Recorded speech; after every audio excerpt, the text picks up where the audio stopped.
And Perfect.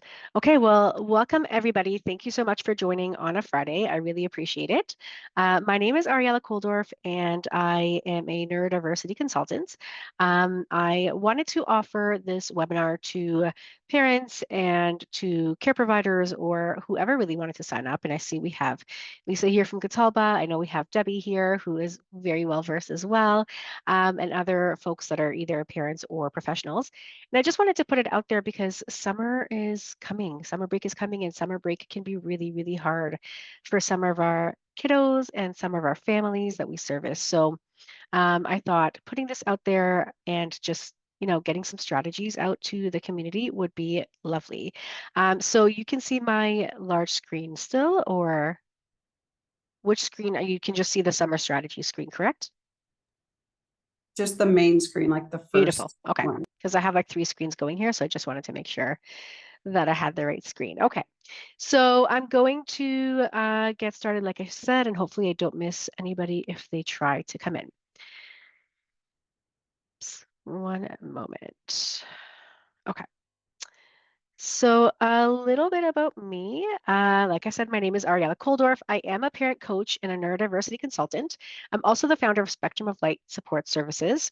I have over 21 now years experience in the developmental sector. I support families and organizations in understanding neurodivergence and responding through neuroaffirming lens.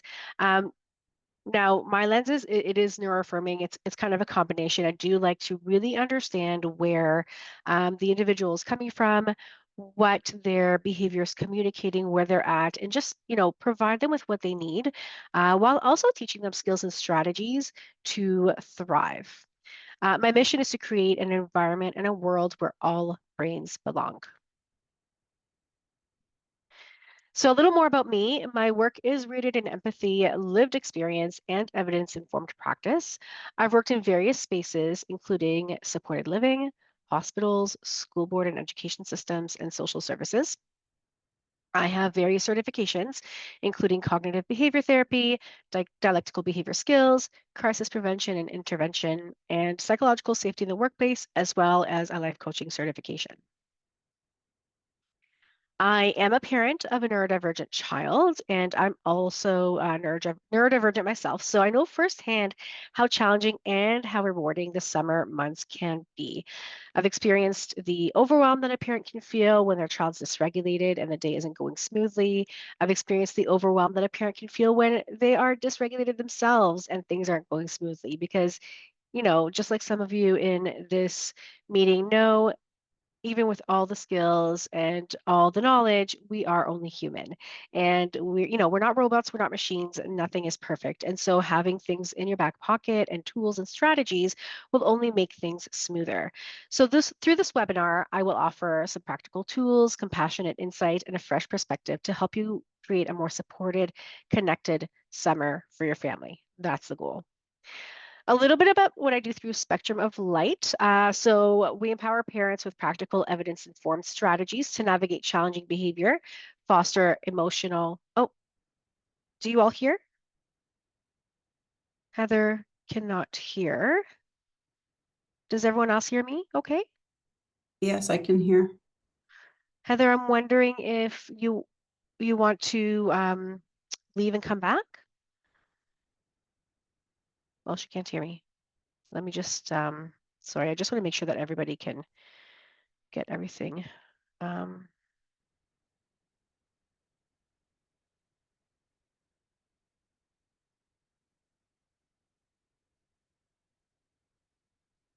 Just to make sure that everybody can hear.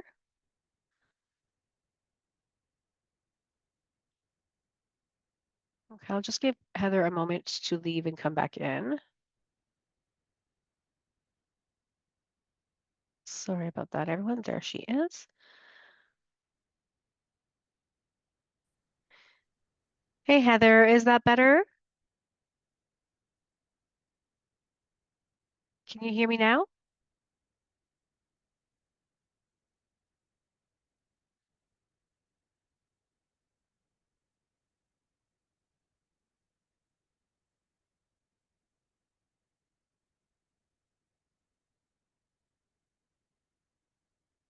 Okay, so yeah, thank you, Brianne.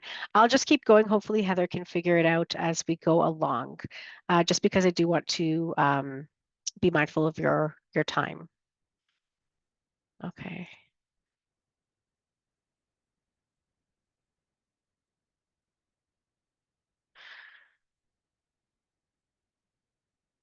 Okay, let's keep going. Sorry about that, folks. Okay, yes. So I do come from an evidence and I do like to work with parents to empower parents with practical and evidence-informed strategies and to navigate challenging behavior, foster emotional regulation, and cultivate calm and connected homes. So I offer parent coaching, service navigation, advocacy services, webinars and seminars just like these, and keynote speaking. I also work with corporations and organizations in looking at their policies and their DEI strategy and their overall work culture or organization culture to ensure that it is neuro-inclusive and really accessible and supportive of all their staff so that all their staff can really thrive. And, hopefully that would help with burnout and staff turnover. And I also support daycares and schools and private schools in very similar kind of coaching and PD and things like that, where we look at current practices within um, the classroom or whatnot, or the environment, and we put some strategies and universal strategies to support all of their learners. So that's a little bit about what I do. You're welcome to visit my website. I'll give you all of my contact info at the end. So for today, here's our agenda. It is jam-packed, and I did build in some time for Q&A or discussion. And everybody will get the opportunity to download a summary at the end of the webinar. So we're going to talk about understanding the summer struggle. Why it is a struggle for some kiddos. We're going to talk about routine, structure, and flexibility, using schedules. We're going to talk about transitions and transition supports. We're going to discuss sensory breaks and experiences. And then we'll also discuss caregiver well-being, because again, like I said earlier, we can't always be regulated. We can't always, we're human. So how do we ensure that, a busy summer with our kiddos, whether they're neurodivergent or not, how can we take care of ourselves and ensure that we are able to really be there and, be fully present? So understanding the summer struggle. Neurodivergent kids rely heavily on structure and predictability. I mean, all kids do. We do as adults as well. And so we spend about 10 months or so out of our year having that daily routine and having those daily, predictable and consistent structures of wake up, get ready for school, have breakfast, leave, and all those things. And all of a sudden, come July, it's all gone. And I think sometimes as, adults or neurotypical folks, we take it for granted because we love to sleep in and we love the lack of structure. But so many of our kiddos don't do well with that because now they're finding this gray area of their day where they don't know what to do and they don't know how to fill their time.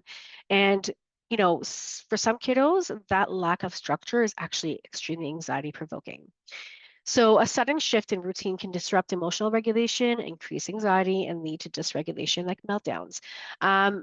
When a kiddo melts down, they aren't melting down. There is a difference between meltdowns and tantrums, and that's a whole different webinar that I actually offer and will be offering through the summer as well. But when a child is melting down, it's not because they don't want to do well. It is because they cannot do well right now. And part of that is those gray areas or those transitions or inability to communicate what they want, need, and when we don't put structure and routine in place for them, or when things aren't predictable and things aren't consistent, now their anxiety is all of a sudden increased and they don't know how to manage that. They don't know how to communicate that and how to ask for support. And that's where emotional regulation comes in. When a child, like I said, is unable to manage those big feelings or sensory overload, they rely on external cues and supports to find their calm, which is why it's so important that we are able to find our own emotional regulation and calm because our kiddos often look to us to provide them with that co-regulation or those cues for calm.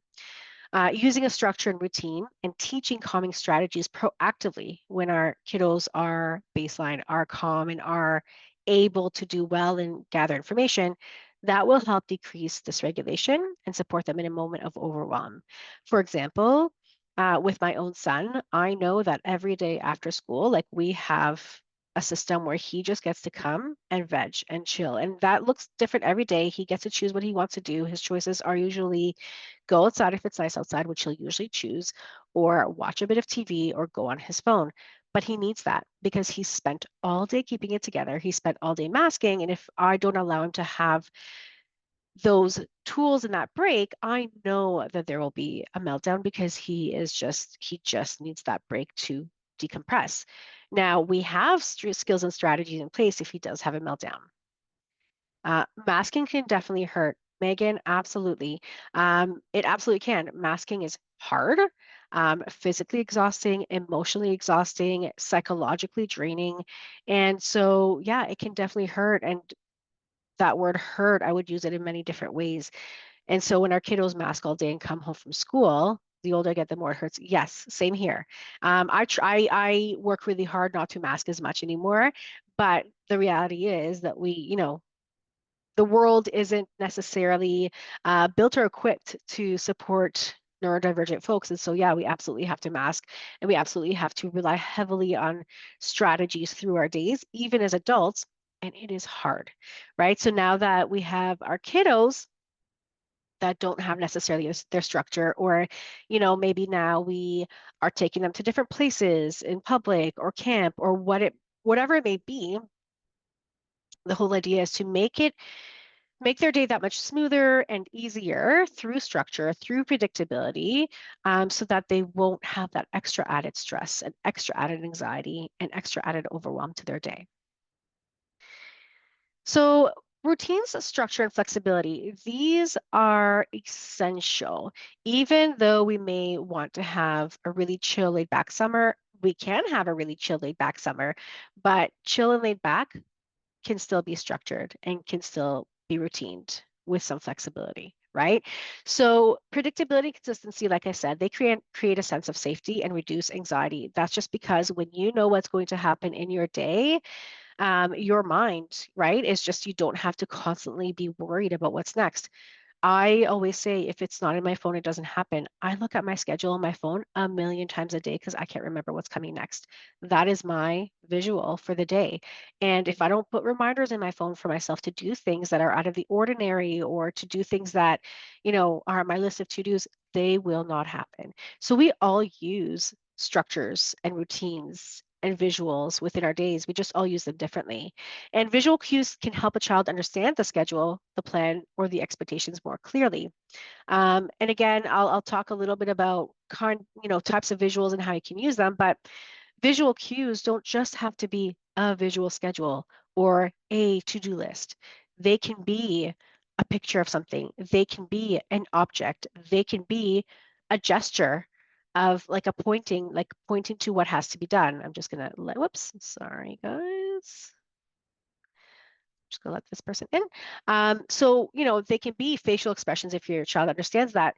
So there are so many ways of using visual cues. They can be you modeling, right? And body doubling, because again, our children learn best through seeing, watching, and doing.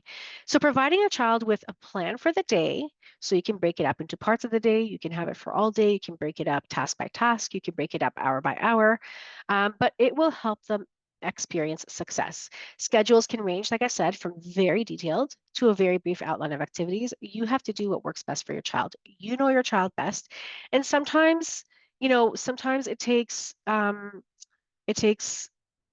of experimenting with different modalities and different kinds of schedules, right? So, or for some tasks, right? For example, my son and folding laundry is just it's not his thing. So I will chunk it for him. And I will verbally chunk it for him, but I will say, go find 5 pairs of pants, go fold them, leave them on your bed. That's it. That's all he can handle for laundry. But I can give him a huge task, like a huge schedule of here's what our day is going to look like. And that's all he needs for the day because he just needs to know what's coming up, right? So it really depends on the day, the task, and your child. And what you want to remember when you are scheduling the day is include meal times, include planned breaks, and include activities. So you want your child to know when we're going to have breakfast, or you want your child to know the sequence of, okay, first it's going to be wake up, brush our teeth, get dressed, breakfast. Then it's going to be park. Then we're going to come home and have a break, right? So you just really want your child to know when everything is included within the break because it's also important for them to know that they will be getting some downtime and when it's coming up. You also want to review changes to the schedule with your child. So we all know that, real life happens and we have to change things because things come up and that's okay. It's so important to review those ahead of time with your child, especially if your child is super reliant on the schedule, because again, we don't want to just kind of pull the rug from under their feet. We want them to know that, okay, today's going to look a little different, or you know what, mommy had to make an appointment. So we're going to do A, B, C, then we're going to do our appointment, then we're going to go to the park. So just kind of, do those pieces and then include a child in planning by offering choices of activities. So anywhere that you can, right? I love giving those fixed A, B choices. So if we're going to do a fun activity, I will say to my child, hey, do you want to go to the trampoline park today? Or do you want to go to the splash pad?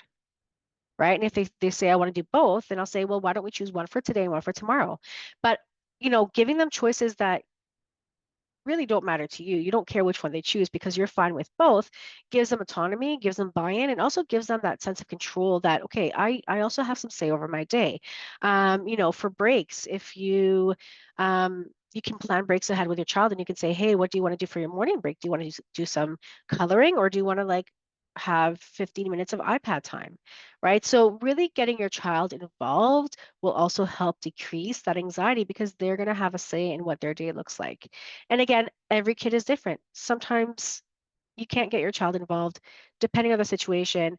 And if your child, again, can't use verbal communication, then you use their augmented communication system to schedule and give them choices. Because I am a huge believer in choices. I'm a huge believer in having your child have at least some autonomy and control over their day because that's so important, right? We want to empower them to be part of the process. If there are any questions at any time, please put your hands up. But are there any questions so far at this time? Okay, we will keep going.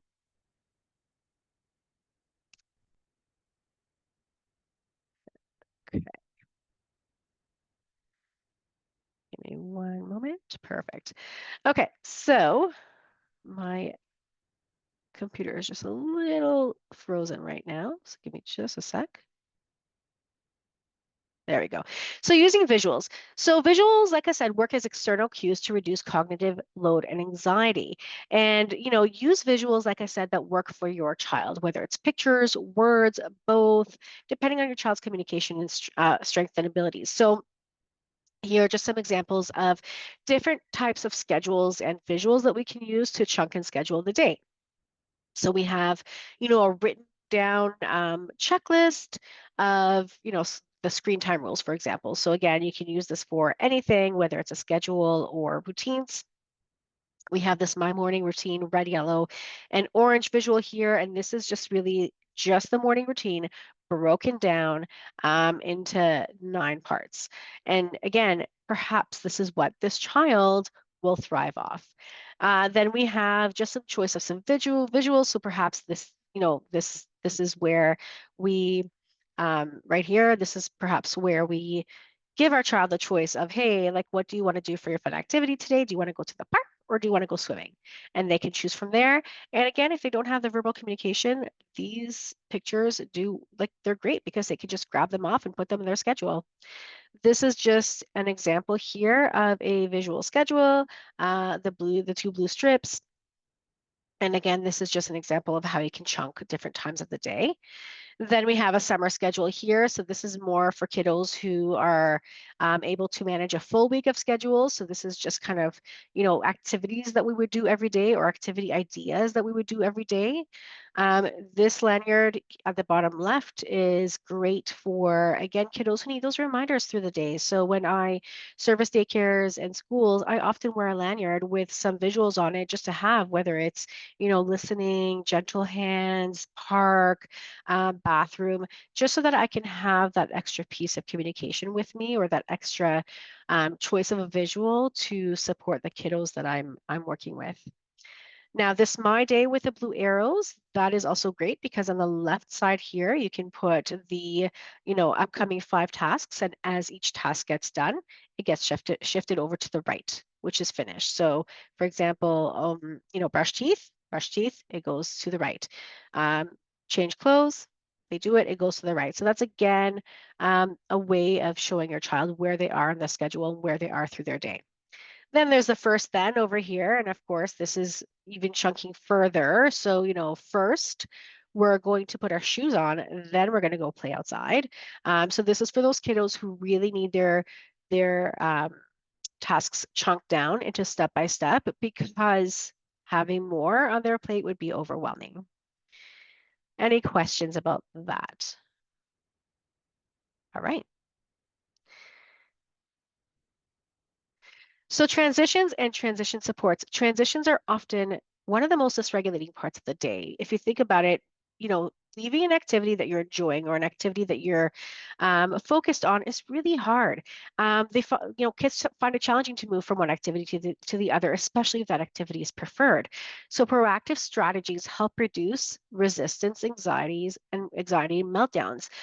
You again want to remember that we add everything into the schedule, but we also use things like countdowns, visual timers, and visual cues. So countdowns and visual timers for me go hand in hand. By visual timers, I mean a timer that the child can actually see the time moving. So whether it's an actual timer and there's like a little blue piece, just like we see on the slide here, or you put a timer on your phone, you Google visual timer for kids on your phone and you use one of those, those are great too. And just using reminders as a timer is going off, right? So, okay, we are going to go inside from the park in 10 minutes. I'm putting a timer on. And then in 5 minutes, okay, we have 5 minutes left, and show the timer each time. Provide sensory breaks. So fidgets, headphones, snacks, whatever sensory experience your child does well with, and provide them through the day. But also, if your child requests them or you see that your child is becoming a little dysregulated, throw a little bit of a sensory break in there because again, moving through the day and being in the heat and doing all these busy tasks are draining. And as much as a child may enjoy them, they actually do need the downtime to decompress. Build in additional time for transitions. This one is huge, especially if your child has a hard time with transitions. Build in that extra time. So if you know that your child won't transition off, once the timer goes off, build in an extra 5 minutes. And it's okay for you to say, hey, the timer went off, but I see you're having fun. Do you want 2 more minutes? And then your kid might say, I want 10 more minutes. You say, well, we don't have 10 minutes. You can do 2 minutes or 3 minutes and let them choose. Okay, great. We'll do 3 minutes. Here's a timer, right? So build those additional buffers in. Provide reminders before and during transition times, like I talked about already. Allow for a transition object. So again, I don't think, taking, if your child's playing with a car and they really like this car, I don't think it's a big deal to take it outside. That's just me, because for me, I choose my battles, right? My son always had a favorite like toy that he would take everywhere with him. Cool. If that makes our transitions easier and that, you know, helps you with your anxiety and makes you feel a little safer and more comfortable, cool. Take it outside or take it to our, to the car and, take it with you wherever we have to go, because I don't believe in, kind of making a mountain out of a molehill if they need to take that car with them, unless they can't take it wherever we're going. That's to me not a big deal, because again, that transition object will help them transition through the day. And then celebrate successful transitions, high fives, good jobs. Whether or not your child has transition challenges, celebrate them anyways, even if it's a really small, like, oh, that was amazing, thanks. Or wow, you did that really quickly, thanks. Or wow, high five, I know you were having fun. We're going to play again later. That was amazing. Just celebrate the wins. Activities and engagement. So again, keeping kids busy doesn't mean constant simulation. We want to balance a variety. Sorry, balance and variety are key to building a regulated and successful day. So we want to balance energizing activities like park, trampoline time, kind of those like high energy activities with quieter and activities and sensory experiences like reading or finger painting, listening to calm music, cuddles. That's a big one for my son. He's 11 and he still loves cuddle time, especially after like he plays. It just helps kind of decompress him. So take those, activities that your kids really like that are quiet activities, arts and crafts, or even, some sensory experiences that are calming and build them into your day. Um, you can use these for breaks and then also be explicit with what the break is. So again, you can say, okay, time for a break. Mommy's going to have a break. You're going to have a break.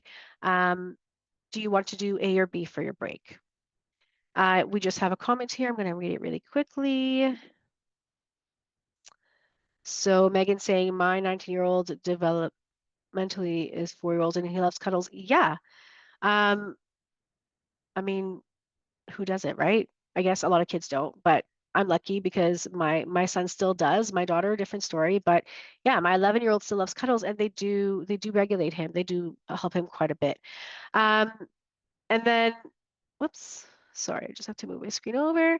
And then just remembering to pair activities that your child will want to do with ones they may not like. So if you know that you have to go grocery shopping and your kid hates going grocery shopping, then pair it with the park, right? So, hey, guess what? We get to first go grocery shopping, but then we get to go to the park and blow bubbles, right? So pair it with something really, really highly reinforcing, so that they will have something to look forward to. And then again, don't forget to include that downtime and that those breaks within the day because we can't be energized all the time, right? Think of those days where you go to Wonderland or you go somewhere for the entire day, whether it's the zoo or whatnot, and you come back exhausted. You can't maintain that all summer long, right? Those are those special days. So you want to make sure that you build downtime into the day. And that's also really important for your child because that actually will help keep them regulated and will help keep the anxiety at bay.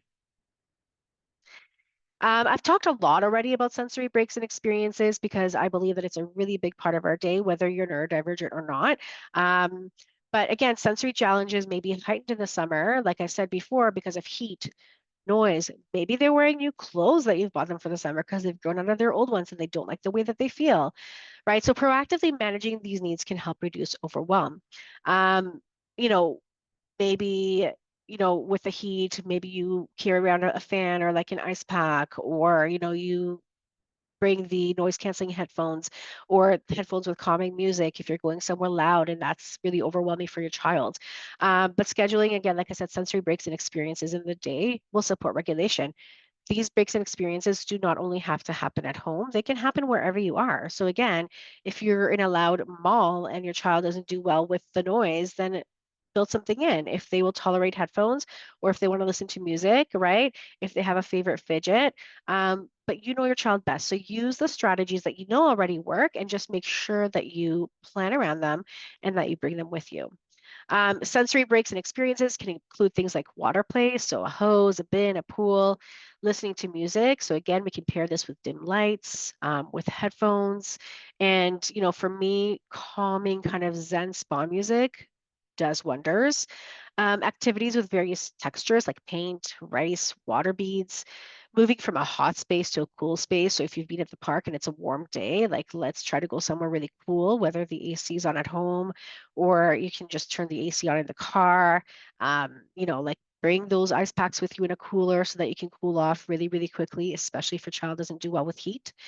And then preferred fidget items through the day. So again, like I said, those transition items, those fidget items, bring them with you because they bring such a sense of calm and safety. So, those things are all proactive things that you can do within your day to ensure that your child is successful. Any questions so far? Don't think I see any hands up. Okay. If I've missed you, please just shout out at me. So let's talk about caregiver well-being. Your regulation, like I said, impacts your child's regulation, right? So staying grounded, supported, and realistic can dramatically shift how smooth and successful your days can be. We are often our child's source of calm, right? They rely on us for their co-regulation when they're overwhelmed. So making sure that you take the time and space through the day to regulate and decompress is essential. That can be really difficult with some of our kiddos because they need that the consistent kind of support and supervision, but there's always something we can do through our day, whether it's during a break or whether just, if our kiddo is like busy doing something for a second, just sitting down and doing some breathing can work wonders. A lot of the parents that I coach and work with, that is a huge piece of our work together because, again, if we can't care for ourselves, we cannot care for our kids long term. We will burn out, whether our child is neurodivergent or not. I don't only work with parents of neurodivergent kids, I work with parents of all kids because kids are draining. And so you always want to find something through your day multiple times a day to just get yourself grounded and centered. And again, that deep breathing. Maybe it's just like going to splash some water on your face. Maybe it's doing some stretches. Maybe it's, while your kiddo is doing something on their own, you just like kind of take your phone for 5 minutes and text a friend. Maybe you're reading some affirmations. But there's so many things, again, that we can do to just keep ourselves grounded and regulated. And that is going to make for a much, much smoother summer for both of you. And, I'm talking here, at you as if you don't work, right? So put work into the mix because again, I spent many of my children's earlier years in the school board where I didn't work in the summer, but I do work now through the summer. And so again, it's looking at how do you schedule these things around your work, whether your child is in camp or whether your child is at home, you still have to have all of these different structures and routines because whatever it is that their day looks like, it is now different than school. Now, back to caregiver well-being. Some things that you can do, you can practice mindfulness, like I said, so deep breathing, meditation. These things don't have to be long. There are 5-minute meditations out there, and honestly, I have done them, and they just help you kind of bring your mind back, right? Include breaks that allow you to decompress. So this is where breaks like, the screen time, the music, the independent breaks, and not that I'm a big, like, I'm not saying give them screen time all day, and I'm not saying it's bad if you do, because hey, I've done it, right? We're human and we're parents. But just put something into the day if you're spending all day with your child that will allow you to take that step back and just have that breather. Don't overschedule high energy activities in the day. We don't have to make our children's days, you know, those fantasy days that we see on TV, just like, you know, full of fun and action packed. And we don't have to do that. The summer is long. There is so much time to do all the fun things. Even if you do one fun thing every day, and a fun thing doesn't have to be like the zoo. It can be, let's go to the park and have a picnic lunch. My kids used to love that because we wouldn't do that often. It would be like a treat, right? So we'd bring bubbles, we'd pack our lunch, we'd sit on the grass, we'd have fun, and then they'd go play. But it doesn't have to be a big outing every single day because that is going to burn you out. And frankly, that is also like expensive and all the things. So look for high energy activities that you can do through the day that are local, that are easy. One a day is fine. Like one high energy activity a day, and then we, schedule some other things in the day, or maybe like 2 visits to the park. You know your kid best, but you don't have to entertain them all day, every day. There is a different way of entertaining them and of spending the time other than just high energy fun activities. Structure connection activities to be meaningful. And what I mean by that is, if you are, let's say, going to the park and doing that, that picnic, like those are the things that your kids need. Even though we want to give them all these, big, beautiful days out, our kids need and want that meaningful connection time with us. Even the breaks, even the cuddles, for example. Like, again, my son thrives off cuddles, but like he would rather like sit and like just cuddle for 10 minutes and then have me, I don't know, go to whatever, like than have me play a round of basketball with him, right? Because we do that all the time anyways, but like he loves that connection time. And when we cuddle, we chat, right? Like it's like we talk about his day or we talk about like things that he wants to do. And those are really meaningful. Those are those things that will really build your child's sense of safety. Or whether it is a round of basketball on the driveway, right? During that round of basketball, like you are just bonding. So make it meaningful rather than just like, I'll take you to the park and watch you play every single day. Um, make some activities more meaningful. And then ask for help when you need it, if you have that option, right? Not everybody has people around to help them out, but if you need the help, ask for the help, whether it's during the day or in the evening. Give yourself a break, whether it's you hiring a respite worker or sending your kid to a play date or you sending your kid to a camp for a week. Ask for help when you need it and give yourself build in breaks within the summer because like I said, those 8 or 10 weeks are long and having our kids home all the time is long. There is a comment. Let me just look at it. So Brianne is saying related to school versus camp. Any suggestions on how to get camp staff to help with things like, sorry, um, offering choices, scheduling downtime, etc., without having to arrange for one-to-one support at camp. So, I mean, camp is tricky because every camp, to be honest, has their own policies, right? So, um, every camp has their own policies.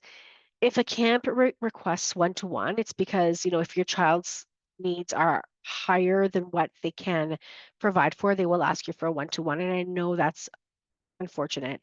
I think it depends, right? Because camp is a bigger ratio.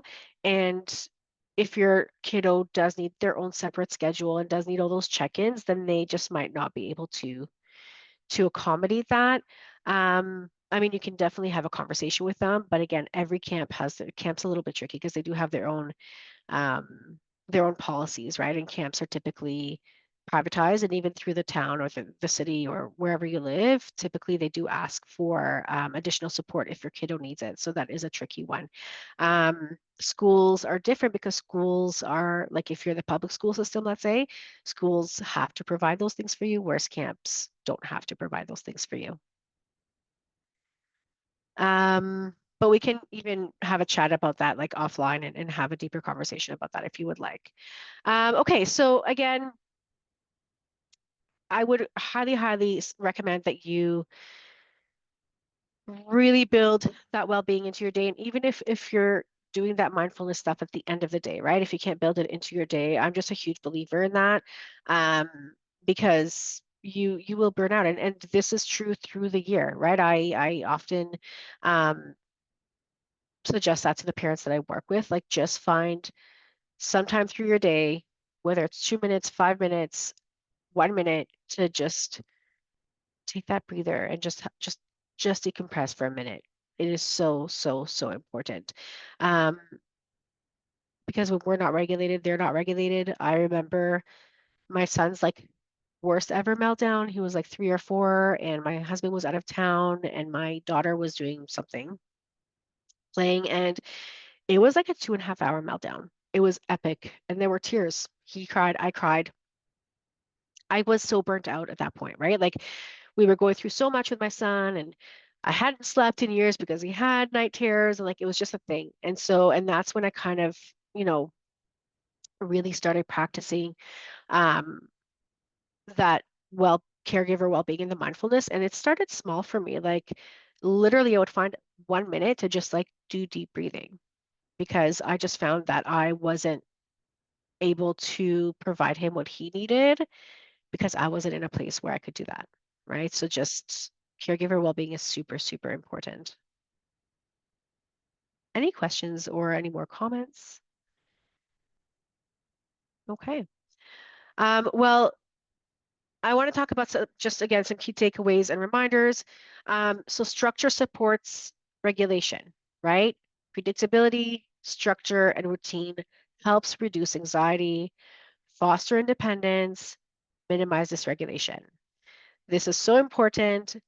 any time of the year, but especially in the summer when our schedule changes, or, weekends, right? You can take this for weekends as well if your weekends aren't as structured. Being proactive reduces stress. So use visuals, use transition tools, use sensory supports. All these things help your child stay regulated through the day.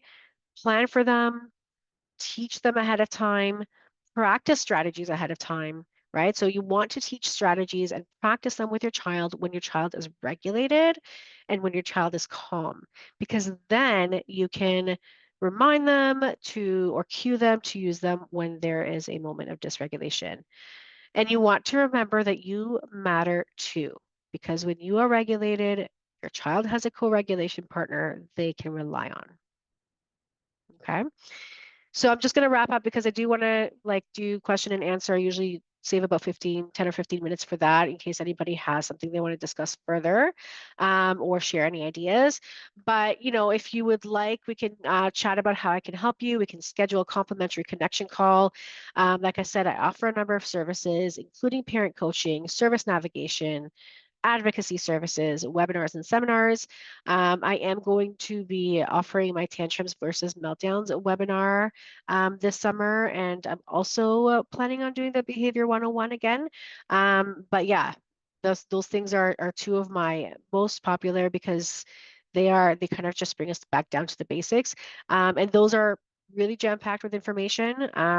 They are a good chunk of the hour. This one was a little bit more geared towards, a quick and insightful kind of thing. And then if you want to get in touch, these are ways to get in touch with me. I do have my website, spectrumoflight.ca. You will get all this information in your download. You can email me at spectrumoflightservices@gmail.com. You can find me on Instagram at Spectrum of Light Services and on LinkedIn at Spectrum of Light Support Services.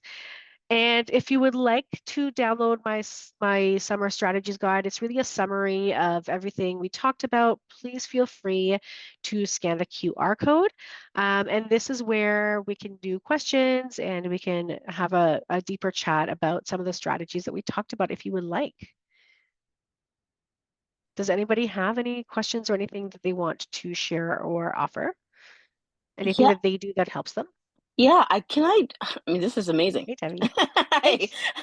This is amazing. And so I would use all of these strategies as a therapist, and I work with children Yes. who are neurodivergent, and I also supervise therapists who work with kids. And they've often been asking me, like, what do we do? How do we do this? So I love the part where it's pairing Yes. some of this stuff with other things. So they don't necessarily like to come to therapy, but if we Yes. compare it with something fun, then we get such good results out of that. So this is fantastic. I'm Yeah. just wondering about the age. Is there a specific age that this would be geared to? Because I mean, I know some adults that could really use this too, Yeah, but no, I mean, I know. So everybody, I mean, if you look at kind of, and I don't like the word neurotypical because I'm not going to go there because there's not enough time. But the word neurodiverse and neurodiversity really means that all of our brains are different. And then neurodivergence is that extra right, difference. But right. no, there isn't an age. I mean, listen, like my 14-year-old, right? Like, would she thrive off of these things? No, she doesn't want to spend the summer with me. However, we still have a structure, right? So she doesn't get to just do nothing all summer because it's summer break now.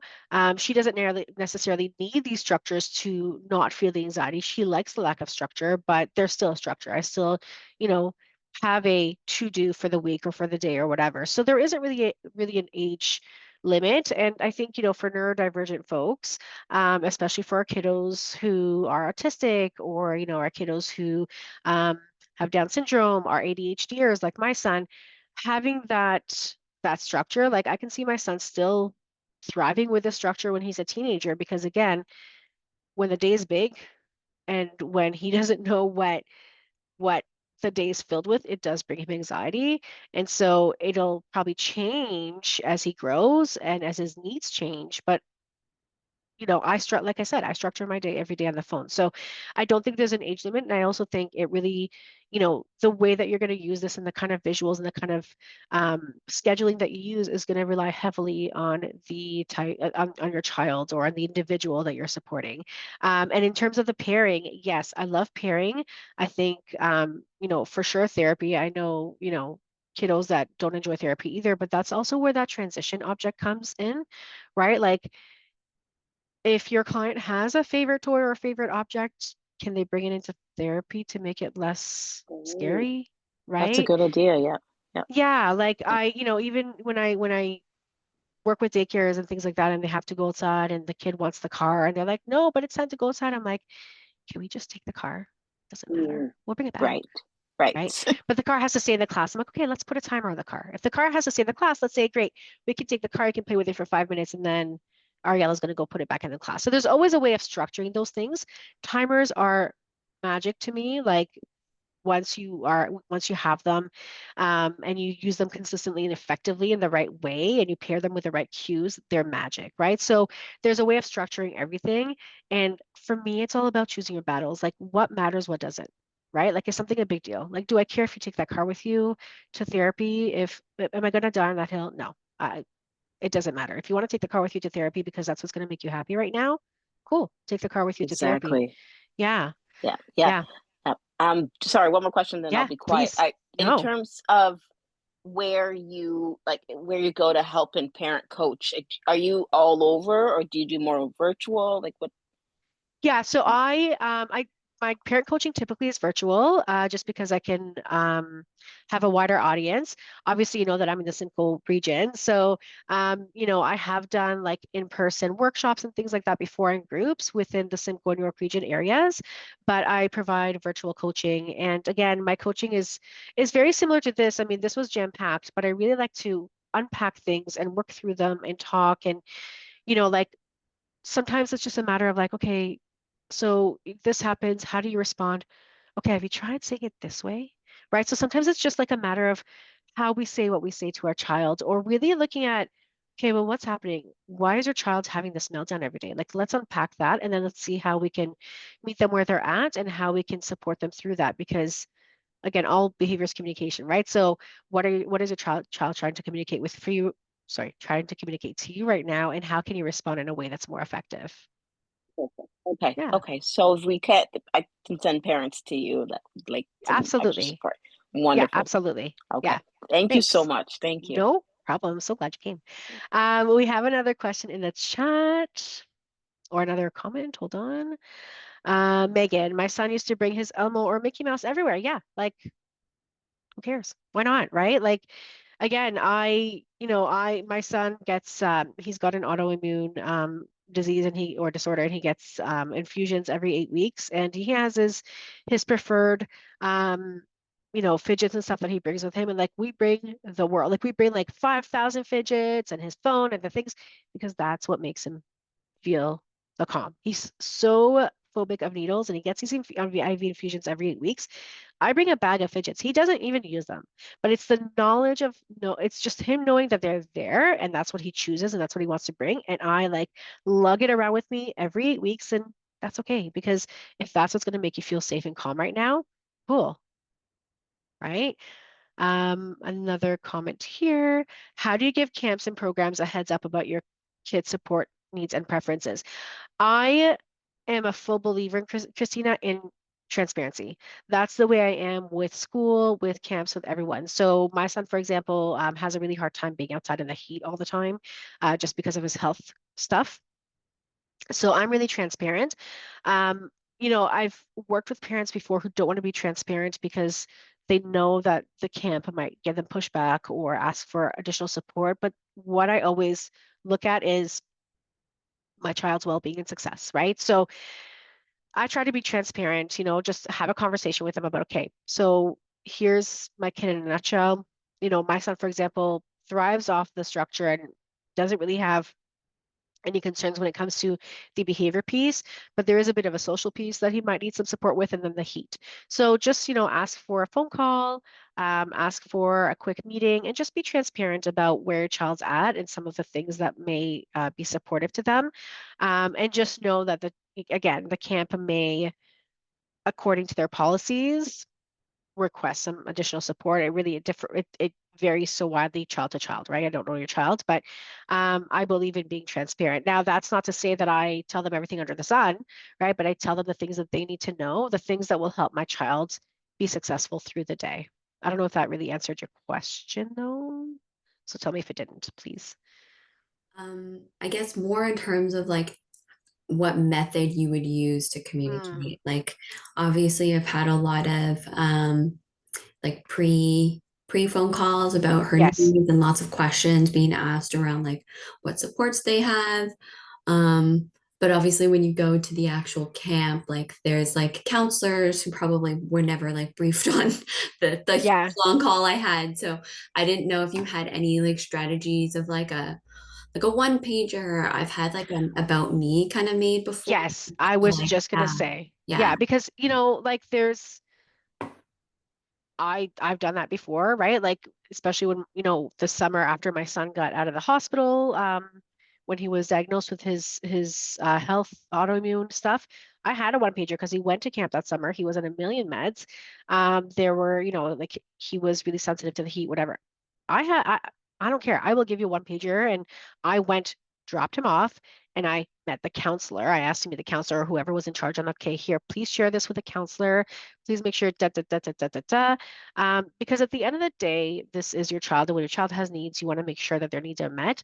Will it be perfect? No, it'll never be perfect, right? Nobody does things the same. Nobody does things like us. And I think we also need to have some trust in the system, and some faith that people do work their hardest and try their hardest. So it will look different than what you wanted to. However, doing your due diligence, right? Like I see nothing wrong with a one pager, with an email and a printed one pager, right? Because again, you're right. The counselors that show up that day may not have been briefed. You may not be able to meet the counselor, which is fine too. But again, do your due diligence, do the one pager. And then we do have to have some faith and trust. And I know it could be really scary. And I think that's part of where the work on your own like mindfulness and mental health and well-being too, because it is scary to let our kids out, go out into the world and go to a camp, especially if they have needs, and just trust that the day will be okay. And maybe the day won't be great, but we have to kind of have some of that faith and just let go and just have a little bit of trust. I don't know if that, Thank you. but Yeah, that was yeah, no problem. Anyone else want to share? Like, I love the conversation we're having. Anyone else want to share thoughts, ask questions, share what's worked for you?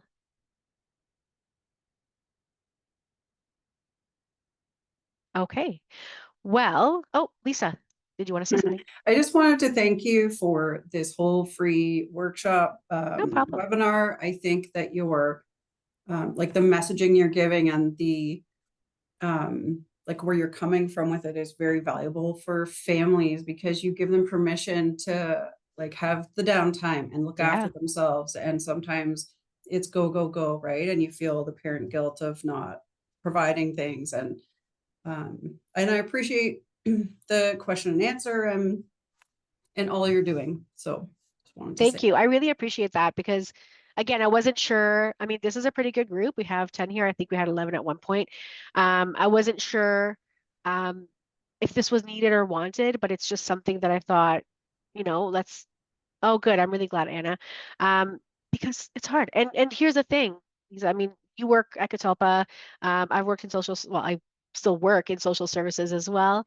And you know, just because we're on that side of it, just because I've been doing this for 21 years, just because doesn't mean like and again, when I work with parents, I'm really transparent. Like my house is not perfection. My kids have needs. I have my bad days, right? I have those moments where I'm like, oh, I wish I didn't say that to the 14-year-old. But it's and I talk about those things with parents because I, that's why I say like, I come to it with empathy, but also with lived experience because this is what it is. So I have all this skill and knowledge, but I also have the life experience, and I know that summer is rough. Not every day is going to be perfect, right? So I really appreciate because that's really what I wanted it to be. I didn't want it to be thou shalt do A, B, and C. I just wanted to have a conversation about here are things you can do, and if it doesn't look great, that's okay. Debbie, so many people, oh, I lost your comment. So many people need to hear this. This has been great and so helpful. Thank you, Debbie, so much. I appreciate that coming, especially from you. I know Debbie well. She's social worker extraordinaire. Well, I don't know her well as a person. Maybe one day we'll become best friends, but I know her enough. And thanks, Debbie. And yeah, I'm really glad because that's what it was. And this is, again, this is my style. This is how I work with folks. It's all about helping each other out and you know, making each day better. And yeah. You're welcome, Christian. So with that, it's 1:58. We are right on time. I want to honor your time. I thank you all so much for joining. There will be a replay available. I will post that on my social media. And yeah, and I hope that you all have a wonderful rest of the day and a wonderful weekend. Take care, everyone. Bye.